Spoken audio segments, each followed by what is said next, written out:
Hey everyone, welcome back. Let's dive straight into today's roundup, or as we like to call it, Aaj ki badi khabron ka vishleshan.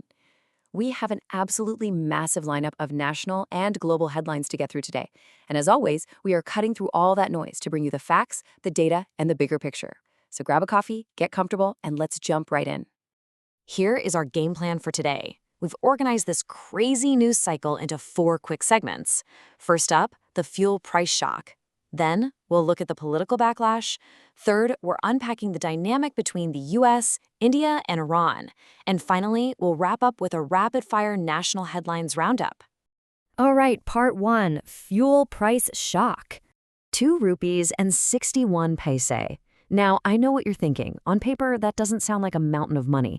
But guys, as a sudden national surge per liter of petrol, that is a staggering jump. And diesel isn't giving us a break either. It's right behind it, jumping by 2 rupees and 71 paise. When you're filling up your tank or figuring out freight and transportation costs for a business, this is literally an immediate heavy blow right to the wallet. Let's actually put this into perspective and look at the major metros. Up in Delhi, petrol has just crossed the 102 rupee mark. Down in Mumbai, it's breached 111 rupees. And over in Kolkata, prices have completely shot past 113 rupees a liter. You know, the ground reality of a hike like this is already showing its teeth. In Kolkata, public frustration is seriously boiling over because people are terrified that these transport costs are going to instantly trigger a massive spike in the prices of everyday vegetables and fruits. I mean, it's basic economics, right? If transport gets expensive, the food on your plate gets expensive. Moving right along to part 2, the political backlash. As you would absolutely expect, the opposition has come out swinging.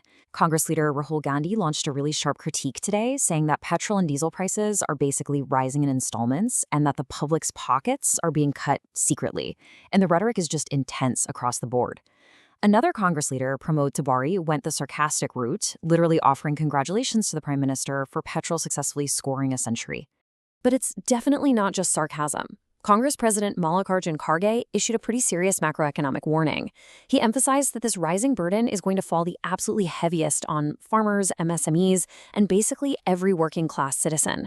Meanwhile, Arvind Kejriwal threw out a very direct question about where we're actually getting our oil. He claims that 97% of the public just wants cheaper oil, period, and is demanding to know why the government isn't actively buying heavily discounted oil from places like Russia or Iran. So you've got this really stark contrast right now. The opposition is squarely pointing the finger at government policies and demanding cheaper foreign oil.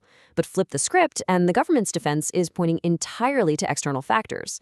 UP Minister Om Prakash Rajbar actually addressed this today, stating that global conflicts naturally have ripple effects. He directly blamed the ongoing US-Iran conflict and the resulting global supply shortages for those exact high rates we're seeing at our local pumps. And honestly, Minister Rajbar's comment is the perfect bridge to part 3. US, India, and Iran. Because whether we like it or not, fuel prices are deeply, deeply tied to these complex global shifts. Take the rapidly growing diplomatic ties between New Delhi and Washington right now. Just recently, a huge event marking 250 years of U.S. independence was held at the Bharat Mandapam. Alongside that, U.S. Secretary of State Marco Rubio visited the Taj Mahal and dropped some very strong hints about an upcoming major trade agreement. The U.S. is making a massive diplomatic push at the moment, gathering some really substantial multi-nation supports. Now, here's where it gets really fascinating. Former U.S. President Donald Trump actually addressed the New Delhi event by phone. He stated emphatically that India can trust him 100%, and added that PM Modi knows exactly who to call. To add to that, the U.S. ambassador even noted from the stage that Trump constantly asks about PM Modi. So what we're seeing is this real bedrock of personal trust shaping the whole U.S.-India dynamic right now. But of course, there's a highly volatile side to this diplomatic coin.